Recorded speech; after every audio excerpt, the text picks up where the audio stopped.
Eh bien bonjour à toutes et Bentech, j'espère que vous allez bien. Aujourd'hui on se retrouve sur une petite vidéo, donc une config gamer à 1100 euros. Puis moi je vous retrouve tout de suite pour la vidéo et c'est parti.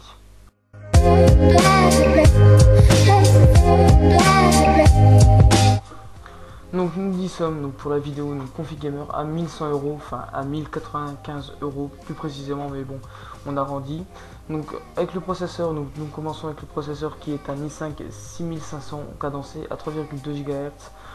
Un processeur au socket 1151, donc c'est un quad-core, il a en Skylake, donc il a 6 émaux de cache.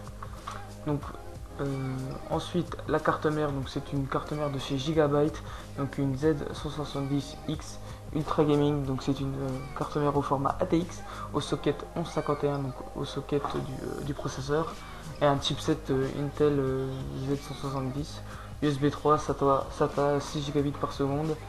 Donc elle peut accueillir aussi les SSD M.2.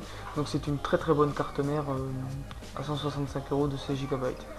Donc en niveau de la RAM, on part sur de la DDR4 Corsair Vengeance LPX noir 2 x 4 Go, donc cadencé à 2666 MHz, donc en case 16. Donc c'est un kit dual channel, donc c'est suffisant 8 Go pour ce prix là. Après par la suite vous pouvez rajouter des barrettes pour faire du quad channel.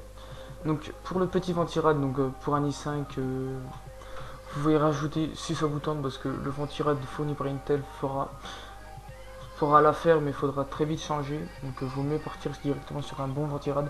Donc on part sur un Bicoyote Pure Rock, donc qui fait tous les sockets, donc les sockets AMD AM4, 1151, 2011 V3, donc qui fait tout. Donc et puis c'est un très très bon ventirad qui est très silencieux de la gamme de chez Bicoyote.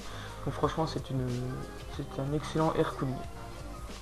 Donc en carte graphique, donc on part sur une Gigabyte GeForce GTX 1060, donc en overclocké d'usine, donc avec 6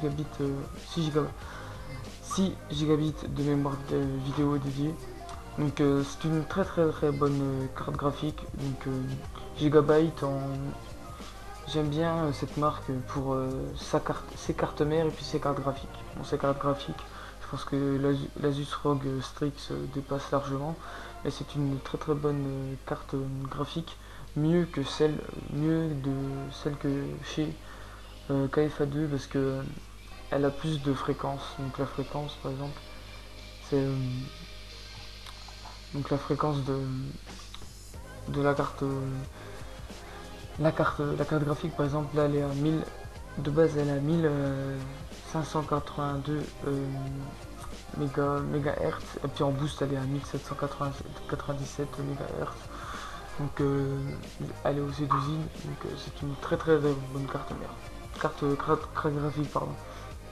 Donc pour ce prix là, donc on peut se rajouter un petit SSD pour installer son système d'exploitation dessus. Donc c'est un Kingston, donc SSD Nano, donc de 120 Go, donc SATA 3. Donc c'est un petit SSD donc, pour installer Windows et puis 2-3 petits logiciels. Voilà. Donc on part disque dur, donc on part sur un Seagate Barracuda, donc disque dur 3.5, 7200 tours par minute, et puis SATA 3.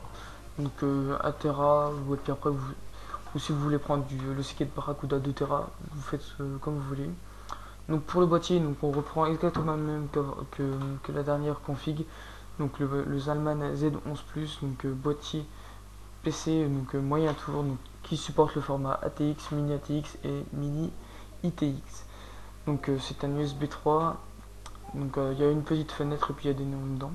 Donc l'alimentation, donc nous sommes avec une Corsair RM 650X, donc de 650 watts, donc certifié 80 plus Gold, donc modulaire, donc ça veut dire que vous avez l'alimentation et puis après vous pouvez rajouter des câbles quand vous en avez besoin. Donc par exemple, si vous avez qu'un disque dur et vu que vous avez deux câbles SATA, vous pouvez en enlever un et du coup ce qui vous économise de la place. Et puis voilà, donc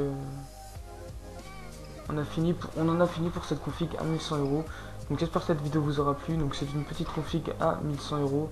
Donc j'espère que vous aimez les séries, donc Config Gamer. Donc c'était une vidéo Config Gamer de temps en temps pour pas trop pour bien espacer. Donc je vais essayer de faire tous les prix, aussi des PC de bureautique, donc par exemple à 300 €, à 500 €. Par exemple une config gamer adaptée pour un jeu, donc, par exemple une config gamer adaptée pour la réalité virtuelle ou quelque chose dans cette catégorie là. Donc c'était BenTech, je vous dis à la prochaine et bye bye.